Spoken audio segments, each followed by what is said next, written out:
बहुत फ्रेंड्स थे या क्लोज रिलेटिव्स थे, वो ये सजेस्ट करते थे कि आप वापस चले जाओ, क्योंकि अच्छा, अच्छा। अभी भी देर नहीं हुआ। मम्मी पापा बहुत खुश थे, बहुत बढ़िया। इमोशंस को होल्ड नहीं कर पाए, आंसू ही निकल रहे थे उनके। तो माशाल्लाह। मैंने बोला कि आप रिजॉइस कीजिए इस मोमेंट को, मैं आराम से कॉल करूंगा, क्योंकि आप बात नहीं कर पाएंगे। ये अगर आपको अच्छी अपॉर्चुनिटी आगे मिल रही है, यूपीएससी आप दे सकते हैं, एज बचा है, अटेम्प्ट बचा है, प्लीज ट्राई, सीरियसली ट्राई।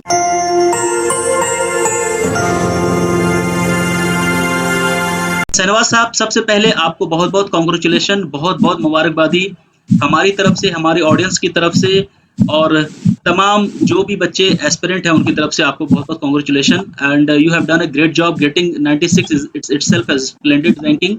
सो शहनवाज साहब, सबसे पहले आप अपने बारे में बताइए, क्योंकि दर्शक जो है आपके बारे में जानना चाहते हैं। आप अपने बारे में बताइए, एजुकेशन और फैमिली के बारे में।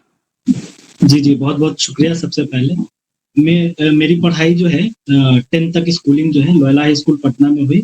उसके बाद मैंने +2 पटना साइंस कॉलेज से किया है।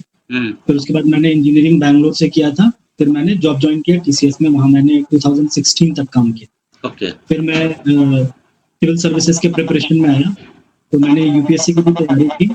वहाँ मैंने 2018 में मेंस लिखा था। उसके बाद मैंने 2018 में बीपीएससी भी ट्राई किया, जिसमें 54 में मुझे 96 मिले। मैंने बीपीए, ये मेरा दूसरा अटेम्प्ट। मैंने बीई किया है कंप्यूटर साइंस से, एसआईटी तुमकुर से। उसके बाद मैंने जॉब किया।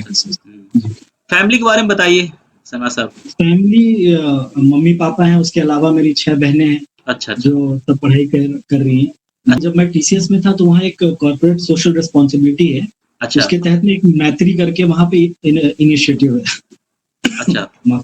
सीएसआर। तो उसमें क्या होता, हाँ जी, तो उसके तहत आप एनरोल कर सकते हैं। आपको बहुत सारे डाइवर्स फील्ड में ले जाते हैं। एज अ टीम आप काम करते हैं, बच्चों से इंटरेक्ट करते हैं, कभी एडल्ट लिटरेसी के लिए आप काम करते हैं। तो वहाँ मैंने देखा कि आप कंट्रीब्यूट कर सकते हैं। बट मेनी टाइम्स ऐसा होता था, क्योंकि आप प्रोफेशनल हैं, आपको अपने कंपनी की तरफ अगर कुछ रिस्पॉन्सिबिलिटी है, तो मेनी टाइम्स जो मेरे कमिटमेंट थे मैत्री की तरफ, वो कॉम्प्रोमाइज हो रहे थे। तो कहीं ना कहीं मुझे वो काम अच्छा लगा। फिर जब मैंने दोस्तों से बात किया, बहुत सारे दोस्त जो कॉम्पिटिटिव एग्जाम में तैयारी कर रहे थे, उन्होंने बोला कि आप जब सिविल सर्विसेज में होंगे तो आप ये कंसिस्टेंट बेसिस पे कर सकते हैं, ये आपका प्राइमरी जॉब है। इस तरफ से मेरा रुझान आया, इस तरफ सिविल सर्विसेज की। अच्छा, वो ट्रिगर पॉइंट था, फिर वहीं से आपको लगा कि आपको भी इसके लिए ट्राई करना चाहिए, और आपने फिर वहां से ये बांध ली माइंड में और प्रिपरेशन शुरू कर दी। जी। तो शहनवाज साहब, मैं ये जानना चाहूंगा कि कितना वक्त लगा आपको इस पोजीशन में पहुंचने के लिए? फर्स्ट अटेम्प्ट था या सेकंड? जैसे आप बता रहे हैं बीपीएससी सेकंड अटेम्प्ट था आपका, राइट? जी। बीपीएससी सेकंड था। यूपीएससी मैंने 2016 से देना शुरू किया था। अच्छा। तो 2016 में मेरा प्री नहीं हुआ, 17 में नहीं हुआ, फिर मैंने 18 में मेंस दिया था, वो क्लियर नहीं हो पाया। फिर 19-20 भी दिया तो वो प्रीलिम्स नहीं हो पाया। तो एक प्रेशर रहता था कि आपके पास जॉब सिक्योरिटी नहीं, तो बैक ऑफ माइंड चलता है। बिल्कुल सही तो मुझे लगता है कि अभी जब एक सेंस ऑफ सिक्योरिटी है जॉब को लेकर, तो इंशाल्लाह आगे बेहतर करूंगा। बिल्कुल। बहुत सारे ऐसे एस्पिरेंट हैं, और चूंकि मैं उनसे बात करता रहता हूं, तो कहीं ना कहीं जब ये सिविल सर्विसेज की आप प्रिपरेशन कर रहे हो, तो एक जॉब करियर को लेके थोड़ा रहता है कि अगर अनफॉर्चुनेटली आप जो चाह रहे हो नहीं हो पाया, तो फिर क्या करेंगे? दूसरा क्या बैकअप होना चाहिए ताकि आप फिर उसमें ट्रांसफर हो सके? तो ये बहुत बड़ी चीजें होती हैं कि आगे क्या होना है। अच्छा शहनवाज साहब, ये बताइए कि आपके ऑप्शनल सब्जेक्ट क्या थे बीपीएससी में? जी, मेरा ऑप्शनल सब्जेक्ट ज्योग्राफी है, बीपीएससी में भी यूपीएससी में। जी, मेरा ज्योग्राफी था। जी। तो उसमें ज्योग्राफी ऑप्शनल में कितने मार्क्स आए थे आपको शहनवाज साहब? मेरे ऑप्शनल में 196। बहुत बढ़िया। जी। इंटरव्यू तो आई थिंक जनवरी-फरवरी में हुई थी, राइट, बीपीएससी की? जी, दिसंबर से फरवरी तक हुई। तो इंटरव्यू में कुछ ऐसे सवाल भी पूछे जाते हैं जहाँ पे जो कैंडिडेट है कहीं ना कहीं वो ऐसा नहीं कि 100 में 100 वो जवाब दे पाए, तो कहीं ऐसा आपको कोई एक ऐसा क्वेश्चन लगा हो जहाँ पे आपको लगा कि शायद आप जवाब ठीक से नहीं दे पा रहे हैं, या फिर आप जवाब नहीं देना चाहते हैं, इस तरह से आपको कहीं पे लगा इंटरव्यू के दौरान? जी, मेरा इंटरव्यू बहुत फैक्चुअल था, सारे फैक्ट्स उन्होंने सवाल पूछे। तो वहां पे ऐसा था कि या तो आप जानते हैं या फिर नहीं जानते। अच्छा। तो जवाब ज्यादातर मैंने दिए थे, कुछ सवाल थे जिसके जवाब मुझे नहीं पता था, तो मैंने बोला कि मैं नहीं जानता। मेरे एनालिटिकल बेस्ड क्वेश्चन नहीं है, एनालिसिस का कि अच्छा, आप सिचुएशन है, आप उस पे कैसे क्या करोगे, ये वाले सारे फैक्ट बेस्ड। तो उसी तरह से मेरा इंटरव्यू है। अच्छा शहनवाज साहब, ये आपकी इस वीडियो को काफ़ी बच्चे देख रहे हैं और जी जो भी बच्चे देखते हैं इस तरह के इंटरव्यू, कहीं न कहीं उनको कुछ ना कुछ सीखते हैं हर एक इंटरव्यू से। आपकी भी स्टोरी बहुत ही डिफरेंट रही है। आप जी उन बच्चों को अपनी इस वीडियो के ज़रिए आप उनको समझाने की कोशिश कीजिए, बताने की कोशिश कीजिए आपकी जो एक्सपीरियंस रही है, तैयारी कैसे करनी चाहिए, किन-किन बातों का ध्यान रखना चाहिए? जी जी, जैसे प्रीलिम्स का जो पेपर होता है वो डिफाइंड सेक्शंस है। आपके हिस्ट्री से आएंगे, आपके साइंस एंड टेक से आएंगे, तो आप उसको पहले कवर करें जहाँ से मेजर पोर्शन आता है। जैसे साइंस एंड टेक से 20 to 30 मार्क्स आता है, या फिर हिस्ट्री से आया 25 मार्क्स। तो आप देखिए किस फील्ड से आ रहा है। जैसे हिस्ट्री में आपका मोस्टली मॉडर्न रहता है, फैक्चुअल जो भी ऑब्जेक्टिव पूछ रहे हैं, तो आप उस तरीके से तैयारी। मेंस में है कि मैंने सिलेबस उठाया, मैंने प्रीवियस ईयर के क्वेश्चन उठाए, मैंने देखा कि क्या रिपीट हो रहा है, अच्छा, क्या हाँ, क्या पैटर्न है। रिपीट हो रहा है, ठीक है, हाँ। जी, और पेपर वन में मैं कहूँगा कि स्टैट्स में आप पूरा फोकस करें, क्योंकि उसमें मार्क्स बहुत अच्छे आते हैं। ओके, तो प्रीवियस ईयर क्वेश्चंस, ऑप्शनल में भी मैंने वही किया था, प्रीवियस ईयर क्वेश्चन सिलेबस। फिर मैंने इकट्ठा किया कि क्या सवाल पूछना है, बहुत फोकस्ड तैयारी की मैंने, क्योंकि मेरे जो यूपीएससी में फेलियर थे वो इसी वजह से थे कि मैंने फोकस तैयारी नहीं की। मैं अच्छा, सब कुछ पढ़ता था, मुझे 2 साल लगे ये पता करने में कि क्या नहीं पढ़ना है, कर रहे हैं, क्योंकि मैं ठीक है। सब पढ़ रहा था। तो उसके बाद मैंने वो इम्प्लीमेंट किया बीपीएससी में, तो मुझे इंशाल्लाह कामयाबी मिली इसी वजह से। मैं फोकस तैयारी की।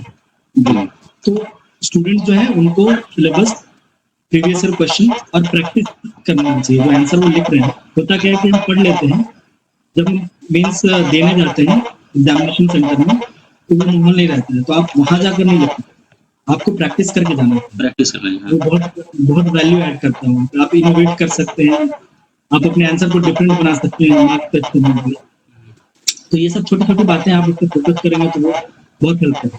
शहनवाज साहब, एक चीज़ और बताइए कि जब आप प्रिपरेशन कर रहे थे, तो इस दौरान, मतलब जब आप आरसीए में थे या इससे पहले जब आपने बीपीएससी की तैयारी शुरू कर दी, तो इस दौरान कभी भी आपको ऐसा लगा कि आप ये नहीं कर पाएँगे और फैमिली की तरफ से कोई प्रेशर या फिर किसी तरह की कोई ऐसी आपके उस दौरान कोई ट्रबल आई जिसमें आपको लगा कि नहीं, अब हमें इसे छोड़ के कुछ और करना चाहिए, या फिर इस तरह से कोई सिचुएशन आपकी लाइफ में आई है during preparation G of G, BPSC?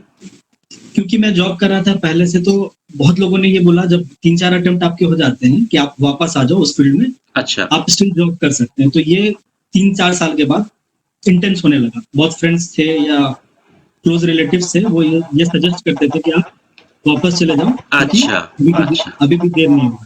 हुँ, लेकिन कहीं न कहीं जो भी मेरे एग्ज़ाम्स थे, जो मेरे फेलियर से बहुत नज़दीक थे, जैसे यूपीएससी में भी बहुत क्लोज़ मार्क्स से मेरे छूटते थे, बीपीएससी में भी वैसे ही था, तो मुझे ऐसा था कि थोड़ा इम्प्रूवमेंट होगा, तो मैं क्वालीफाई कर जाऊँगा, सक्सेस अच्छा, अच्छा। मिलेगी। तो ये कॉन्फिडेंस रहता था कि थोड़ी कमी है, आप एकदम दूर नहीं हैं। तो इस वजह से मैं मेहनत करता रहा और अल्लाह के फज़ल से मैं कामयाब हुआ।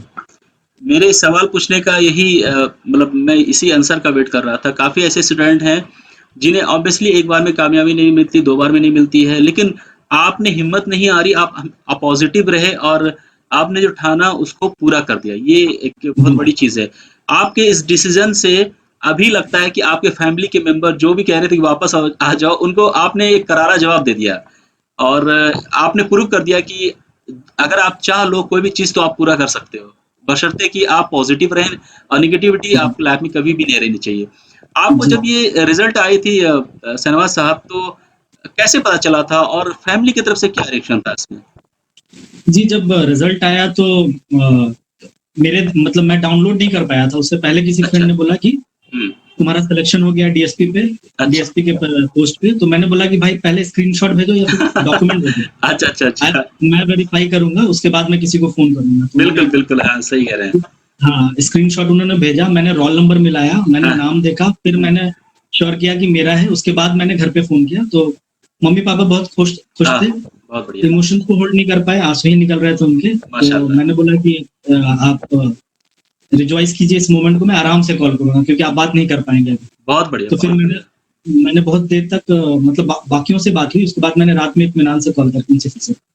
ये जो मोमेंट होता है शहनवाज साहब, पूछने का बस मेरा मकसद यही था। ये बहुत ही इमोशनल, खासकर माँ जो पेरेंट्स होते हैं उनके लिए बहुत ही इमोशनल मोमेंट होता है। और वैसे पेरेंट्स जो आप तो करियर, आपके करियर को लेके आपके ऊपर एक जो है आस लगा के बैठे हैं कि मेरा बच्चा कुछ करेगा, क्या होगा, जी। कैसे होगा। क्योंकि 1-2 फेल्योर मिली थी और उसके बाद जब कामयाबी मिलती है उसका मज़ा ही कुछ और होता है। ये कहना चाहता हूँ कि जैसे बहुत लोग क्वालिफाई करते हैं स्टेट से सिविल सर्विसेज, अगर आपके अटेम्प्ट बचे हुए हैं तो आप यूपीएससी को भी सीरियसली लें।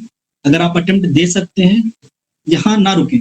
ये अगर आपको अच्छी अपॉर्चुनिटी आगे मिल रही है, यूपीएससी आप दे सकते हैं, एज बचा है, अटेम्प्ट बचा है, प्लीज ट्राई, सीरियसली ट्राई। क्योंकि स्टेट अच्छी जॉब है, आपको अच्छा प्लेटफॉर्म प्रोवाइड कर रहा है, बट इससे बेहतर आप कर सकते हैं, तो आप अपने पोटेंशियल और अपने टैलेंट के साथ जज सकते हैं।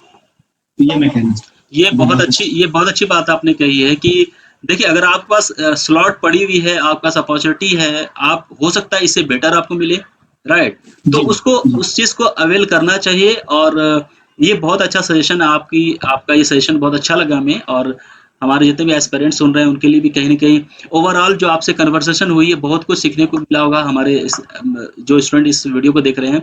शहनवाज साहब, एक बार फिर से हमारी तरफ से, हमारे जितने भी ऑडियंस देख रहे हैं इस वीडियो को, उनकी तरफ से, पूरी कम्युनिटी की तरफ से आपको बहुत-बहुत मुबारकबादी। आप आगे और भी धन्यवाद। तरक्की करें और सभी का नाम रोशन करें।